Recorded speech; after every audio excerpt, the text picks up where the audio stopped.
Bienvenue à tous. Comme chaque année, le 12 mai, on célèbre la journée mondiale de l'infirmière, une journée mise en place en vue de mettre en lumière un métier sous-évalué d'après l'Organisation mondiale de la santé. Commémorer cette année sous le thème « Nos infirmières, notre avenir, prendre soin d'eux pour une économie plus forte », c'est une occasion de réaffirmer la volonté d'améliorer les conditions de travail de ces professionnels de la santé.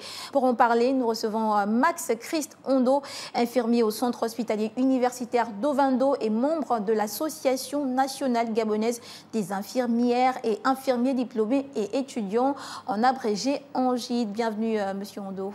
Merci encore, Madame. Très bien. Pour commencer, nous voulons revenir sur la définition du métier d'infirmier, un métier qui est mal connu par le grand public. C'est qui un infirmier et quel est le rôle qu'il joue dans le corps médical? Merci, Madame.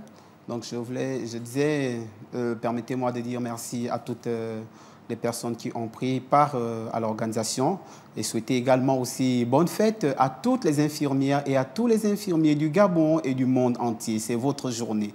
Bonne fête à tout le monde, où que vous soyez.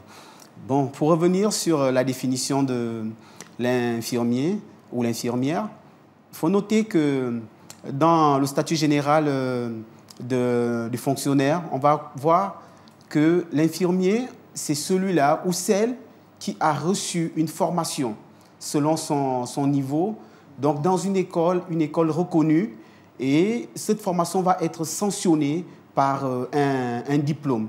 Ainsi, nous avons donc plusieurs types d'infirmiers, allant de l'aide-soignant jusqu'à aujourd'hui l'infirmier docteur. Par exemple, on a des PhD, qui exercent également en tant qu'infirmière ici au Gabon.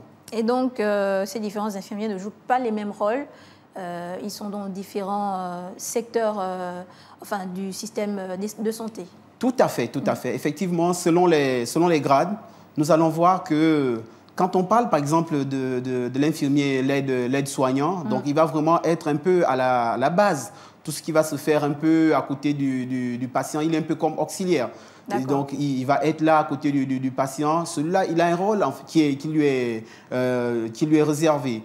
Et quand on passe au niveau, par exemple, de l'infirmier, par exemple, le profil que le Gabon a beaucoup formé, ce sont les infirmiers assistants. Donc, ils ont leur paquetage d'activités.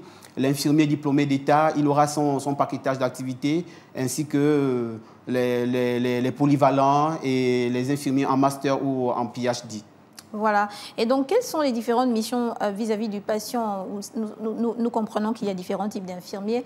Vous pouvez peut-être citer un type ou quelques-uns pour montrer quelles sont les missions de l'infirmier vis-à-vis du patient, qui a également des attentes. D'accord. Oui. Donc, ici, les missions vont être réparties en trois grandes catégories.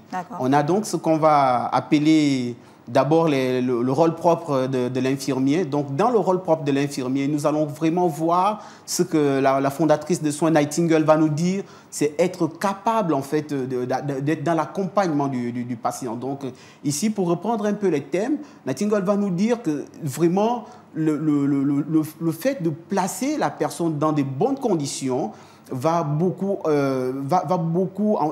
agir pour participer même à sa guérison. Donc, dans ces soins, qui sont des soins propres, nous avons par exemple l'hygiène du malade, qu'on va appeler le nursing en termes professionnels. Nous avons le counseling. Donc, on peut être là, peut-être que la personne, son problème, c'est un problème de perception. Donc, il faut être capable de discuter avec la personne dans les soins, par exemple, du corps. Et ça, c'est le paquetage vraiment propre. Là, on n'a pas besoin d'attendre qu'on vienne nous dire, par exemple, que, oh, bon, monsieur ou madame l'infirmière, voici, par exemple, la personne, elle a besoin d'être bien positionnée ou bien elle a besoin de quelque chose qui pourrait améliorer, par exemple, son confort au niveau de l'hôpital. Donc, dans le deuxième grand point, nous avons donc ce qu'on appelle les soins délégués. Donc, les soins délégués, ça va être les anciens actes, en fait, que les médecins effectuaient.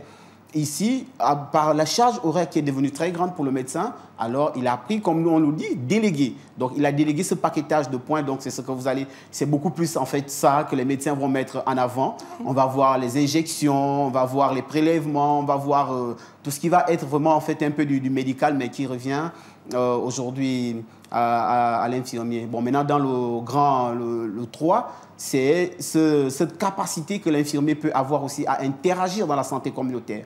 Donc, moi, je suis un agent de changement dans mon milieu. Oui. C'est-à-dire que l'infirmier, à travers certains mouvements que vous allez faire, si par exemple, vous voyez quelqu'un, vous êtes à côté d'une personne qui partage le même verre, là, si vous venez également participer à ça, implicitement, vous validez.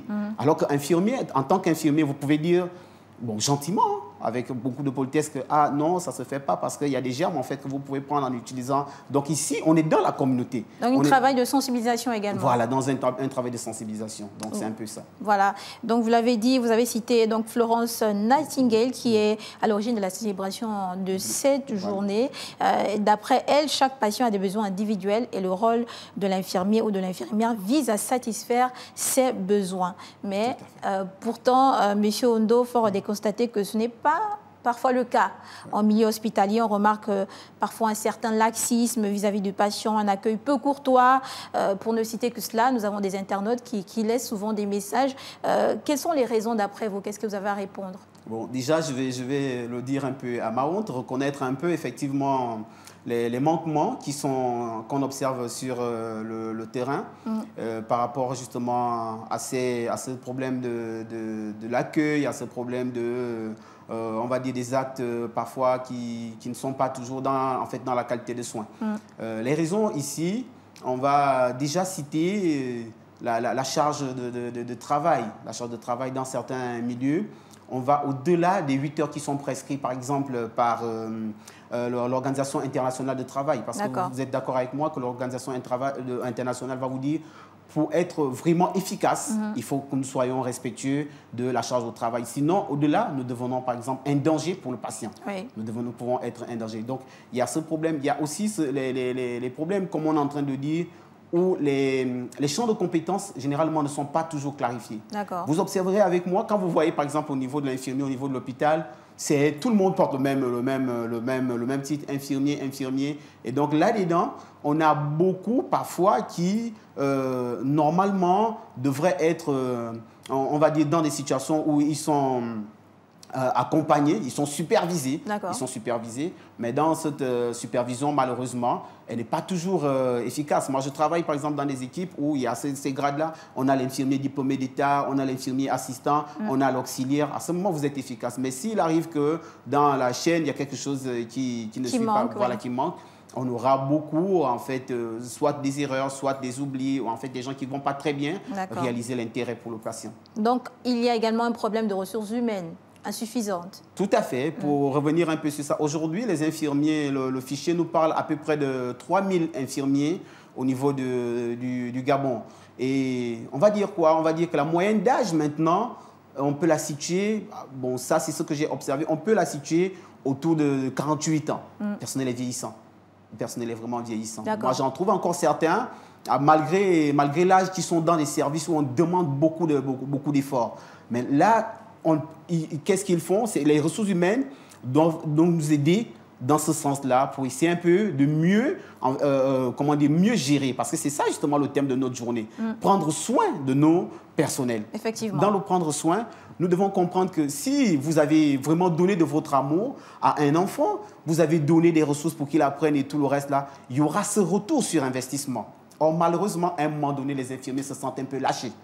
Les infirmiers se sentent un peu lâchés parce qu'on en parle beaucoup des professions médicales, d'autres professions et tout, mais les actes qui sont des actes nobles qu'on célèbre aujourd'hui, malheureusement, souvent, l'infirmier, il a toujours beaucoup plus oh non, tu n'as pas fait ci, tu n'as pas fait ça. Mais vraiment, le plaidoyer qui dit oui, comme nous voulons féliciter, nous voulons vraiment dire encore chapeau à notre ministre qui a souligné cet aspect-là hier, en disant qu'effectivement, cette ressource-là, c'est une ressource qui est précieuse pour notre économie. Oui. Pourquoi il n'y a pas assez d'infirmiers, d'après vous? Est-ce que c'est les gens qui ne s'intéressent pas à la filière ou est-ce qu'il y a d'autres problèmes dans le processus?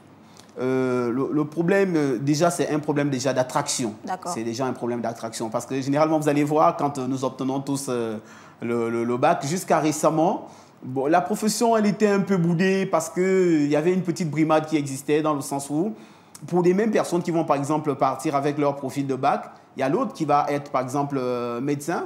Et il aura un plan de carrière, il va faire beaucoup de spécialités. Mais chez les infirmiers, vous arrivez, vous êtes rentré infirmier assistant, on vous met au placard. Vous vieillissez là, bon.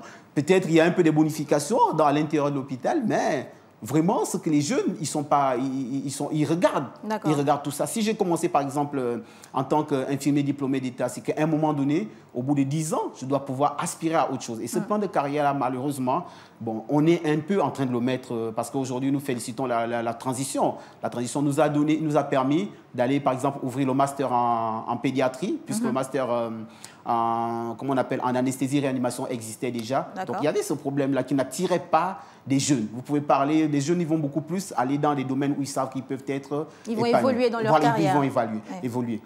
Donc, il y a ce problème-là. Il y a également aussi le problème au niveau de, comme on est en train de dire, de la reconnaissance proprement. La reconnaissance proprement. Parce que généralement, quand vous arrivez au niveau du partage, par exemple, des tâches au niveau de l'hôpital, mais vraiment, l'infirmier et le médecin, ils sont là au front, ils se battent. Les infirmiers, c'est la première ligne. Mais on a un peu du mal, par exemple, pour les polyvalents, à être reconnus dans nos actes. Si vous posez un acte aujourd'hui, par exemple, si un médecin il pose une attelle, l'attelle, elle va revenir au nom du médecin. Mais les infirmiers, on va mettre quoi? On va mettre le nom du service, on va dire au service d'urgence. Ah, d'accord. Bon, donc, il y a un peu... Un manque de reconnaissance. Un manque de reconnaissance. On a envie de ça pour qu'en fait, on sache réellement parmi les infirmiers qui est efficace et qui ne l'est pas. Oui. Ça va montrer certaines choses, en fait. Je ne sais pas pourquoi les ressources humaines hésitent, mais vraiment, j'ai l'impression que ça viendra mettre une nouvelle dynamique au sein des équipes infirmières. Et donc tout ça, vous avez embrayé donc sur les différents défis auxquels sont confrontés les infirmiers. Et ça constitue également un blocus pour les personnes qui veulent s'intéresser à la filière. Oui. Voilà. Mais pour revenir donc aux questions des internautes, il y a un par exemple qui s'insurge contre le fait que les infirmiers soient incapables de s'occuper de l'hygiène des patients. Et ces tâches reviennent-elles à l'infirmier, oui ou non? À la base, oui. La tâche de l'hygiène du patient, on ne peut pas l'enlever à l'infirmier. Ça fait partie justement de ce qu'on appelle le nursing. Arrive seulement que dans l'évolution de la profession, ici, on ne voit plus trop le patient comme étant un patient isolé. Ici, maintenant, dans la nouvelle approche, on parle du client famille. Donc, nous, on admet qu'effectivement, on a beaucoup à faire. Et ce que nous souhaitons avec des parents, c'est vraiment qu'ils puissent émettre un peu... Il y a une collaboration. Voilà, il y a une collaboration entre la famille qui est là et l'infirmier qui est en fait la personne ressource, et de telle sorte que les résultats soient vraiment des résultats bénéfiques pour tous. D'accord. Tout à l'heure, la collègue, on parlait un peu de ce cas-là où parfois on a deux convulsions au même moment. Donc là, l'infirmier, il est mal. S'il faut aller là-bas, il y a des cris à gauche, oh, moi aussi j'ai mon cas, parce que la plupart du temps, on va voir ça avec des patients. Chacun va vous attirer que sur son problème. Maintenant, c'est à vous de définir l'ordre des priorités. Donc, du coup, quand vous savez vous appuyer sur la famille, je crois qu'il y a certaines choses en fait qui peuvent devenir moins pressantes. Il y a certaines choses que vous pouvez gérer ensemble. Et ça, il faut le préciser, en fait, c'est le rôle de l'infirmier, mais dû à l'accumulation de tâches, on demande la collaboration des parents. Donc, ce n'est pas une négligence de la part des infirmiers. Nullement, nullement. On ne voudrait pas vraiment être là, parce que j'étais en train de dire qu'effectivement, l'infirmier lui-même, c'est qui? C'est une personne comme vous. Le médecin, c'est une personne comme vous. Donc, c'est un malade aussi en sursis. Donc, il faut comprendre que personne ne viendra pour venir vraiment, comment on appelle, mépriser la douleur ou ne pas comprendre. On a été formé pour ça. Mais il arrive seulement que vous qui êtes nos usagers, essayez vraiment d'être dans le rôle de, comme je suis en train de dire, le rôle du parent qui va être aidant. Le rôle du parent qui va être aidant. Parce que plus vous êtes dans ce rôle-là, mieux vous allez voir des résultats encore plus efficients. Voilà, et donc vous avez, au nombre des difficultés auxquelles font face les infirmiers, vous avez relevé par exemple les problèmes, les horaires à revoir, vous avez relevé les problèmes par exemple de manque de reconnaissance, et également ce manque d'évolution également dans la carrière. Est-ce qu'il y a d'autres défis auxquels les infirmiers sont confrontés? Oui, il y a d'autres défis au nombre desquels on peut citer notamment... Aujourd'hui, on a un problème d'accompagnement quand nous avons nos ayants droit qui sont malades. C'est quand même un peu bizarre que la journée parle de prendre soin de nos infirmiers. Moi, je vous assure, je prends mon épouse, on va pour un accouchement, au niveau de là où la structure où je travaille, mais je vis des misères. D'accord. Des misères. Il faut descendre, ceci, le protocole. Donc, il y a ce problème-là. Ça, c'est mon épouse, ça, c'est mon enfant, ou bien ça, c'est ma mère. Là, pour le moment, je ne sais pas, ça se faisait. Ça se faisait. Mais depuis une dizaine d'années ou une vingtaine d'années, nos ayants droit, on ne les prend pas en considération dans nos structures. Quand vous les amenez, même vous-même, qui êtes le personnel soignant, comprenez que, par exemple, je suis aux urgences, je vais aller en consultation en stomato, on va me faire le circuit. On va me faire le circuit, il faut aller payer, il faut faire la queue et tout le reste. Il n'y a pas d'avantage finalement. Il n'y a vraiment pas cet avantage-là qui devrait être le même que moi. Je porte quand même ce blouson et c'est dans mon hôpital. Pire encore, si je partais par exemple dans un autre hôpital, je crois que ce serait encore même pire. Et donc, d'après l'OMS, le métier d'infirmier est sous-évalué et donc, alors qu'il constitue l'épine dorsale des soins de santé, nous devons donc en prendre soin, comme le dit la thématique, prendre soin des infirmiers et infirmières pour une économie plus forte. Pour vous, qu'est-ce que vous proposez pour un meilleur accompagnement de ce personnel de santé? Pour un meilleur accompagnement du personnel infirmier, je félicite déjà ce qui se fait parce que depuis quand même que les nouvelles autorités sont en place, on a vu déjà la réouverture des écoles provinciales parce qu'il faut déjà nous préparer une relève. Oui. Nous, aujourd'hui, nous sommes des experts, mais on ne va pas toujours être là. On ne va pas toujours être là. Donc, il faut déjà... surtout susciter des vocations également. Oui, voilà. Donc, il y a déjà cette réouverture des écoles. Maintenant, au niveau du sommet, être capable aussi d'accepter que le plan de carrière puisse être vraiment accessible à toutes les professions, y compris nous les infirmiers. On est en train de parler de l'émulation des professions. Il n'est pas question de venir dire que bon, c'est tel, par exemple, corps de la santé qui va seulement être bénéficiaire, par exemple, des stages et tout le reste. Non, tout ça, ça permet, comme pouvait le dire un de mes formateurs, le facteur argent n'est pas toujours le meilleur facteur pour encourager des gens. Ce n'est pas toujours le meilleur facteur. C'est que les gens veulent. C'est vraiment ces petites choses-là. Être capable de se dire que oui, je suis considéré là où je travaille. Et je n'est pas forcément une revalorisation salariale qui est recherchée. Bon, ça, on ne peut pas refuser ça. Mais vous parlez d'argent, monsieur Ondo. Oui, je parle d'argent parce qu'aujourd'hui, pour la petite histoire, il n'y a pas longtemps, les infirmiers, leur catégorie, c'était quoi? Ils étaient tous en B1, plafond. Après 2009, on a vu les efforts des autorités en ce temps-là. Ils ont dit non, il faut revoir les choses parce que c'est vraiment une grosse injustice. Vous ne pouvez pas envoyer des gens dans les informations et les plafonner là. Et là, aujourd'hui, on a des infirmiers, ils vivent un peu, comme on est en train de dire, le rêve américain, en fait. D'accord. Ils vivent le rêve américain. Le rêve gabonais, plutôt, il faut dire. Très, très bien, monsieur Ondo. Et donc, pour vous, revoir les conditions de travail des infirmiers, c'est donc remettre également le patient au centre des priorités. Mais tout à fait, tout à fait. Il y a ce que j'appelle souvent un retour sur investissement. Il y a un retour sur investissement. Vous prenez soin de l'infirmier se sent bien, à coup sûr, il n'y a pas de raison qu'il ne rayonne pas dans son milieu de travail. Il n'y a pas de raison qu'il arrive comme quelqu'un en fait, qui se dit que...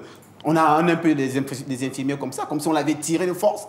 Comme on nous disait un peu en inbox, pour dire, bon, est-ce qu'il y a vraiment la vocation? Est-ce qu'il y en a qui sont arrivés là parce qu'on leur a dit que... on se pose parfois la question. Voilà, donc ça là, c'est peut-être en inbox quand on se parle entre nous, ah mais moi, 20 ans et tout le reste. Donc moi je crois que le retour investissement va forcément exister. Moi j'investis sur la scolarité des enfants, j'investis, et c'est pareil avec le gouvernement. Ce que nous avons vu, chaque fois qu'on a misé sur les infirmiers ne déçoivent pas. Ils ne déçoivent pas. C'est des personnels qui connaissent vraiment l'importance de leur travail. Donc, à ce moment, j'ai envie juste de dire que essayez seulement, nous allons voir des résultats. Très bien. Vous intervenez aujourd'hui en tant que membre de l'association OGID, qui est l'association des infirmiers et infirmières du Gabon. Quel accompagnement déjà vous-même vous offrez au sein de l'association ? Merci encore pour la question. L'accompagnement, on va dire que l'association, elle existe déjà depuis 1995, donc c'est une vieille association avec des personnels qui sont vraiment assez expérimentés, que je salue au passage ici. L'association, elle va vivre comme la plupart des associations avec des cotisations des membres, ce qui permet en fait d'essayer de poser des actions, de rejoindre un peu l'intérieur quand il faut aller voir ce qui se passe dans des structures. Mais pour améliorer justement les conditions des infirmiers et infirmières qui font partie d'une organisation. Qu'est-ce qui est fait concrètement pour les aider? Concrètement, il y a une petite... il y a un challenge qui est là. Le challenge consiste à ce que les infirmiers, aujourd'hui, sont en train de se battre pour avoir l'ordre des infirmiers. D'accord. Pour avoir l'ordre des infirmiers. Ça, c'est un objectif de l'association. Ça, c'est un objectif de l'association. Il faudrait que vraiment les gens le comprennent. Quand il n'y a pas l'ordre, il y a de l'anarchie. D'accord. C'est vraiment ça. Quand il n'y a pas l'ordre, il y a de l'anarchie. Et c'est ça, en fait, qui fait en sorte qu'aujourd'hui, quelqu'un peut aller poser un acte, soit-il peut-être habillé en blanc, ça n'a pas marché. On appelle qui? On va dire c'était un infirmier. Parce que ce n'est pas régi. D'accord. Et c'est ça, en fait, le combat que nous avons aujourd'hui. Et ce n'est pas forcément souvent un infirmier, ce que vous voulez dire? Non, ce n'est pas forcément souvent l'infirmier. Je ne vais pas citer des professions parallèles, mais nous connaissons un peu les réalités. D'accord. Très bien. Et donc, quelles sont les activités prévues pour cette année pour votre association? D'accord. Effectivement, donc, cette année, nous avons décidé d'organiser la journée en différé. Donc, ce sera le 17 au niveau de EM Gabon, donc vers Mindoubé 2.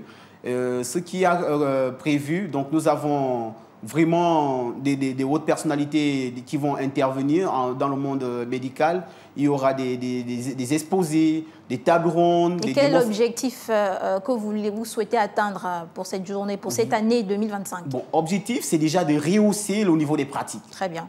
Rehausser les niveaux des pratiques. Parce que nous savons que ce qui se fait déjà est bien, mais à chaque moment, on ne peut pas se satisfaire. On va chercher encore un peu plus.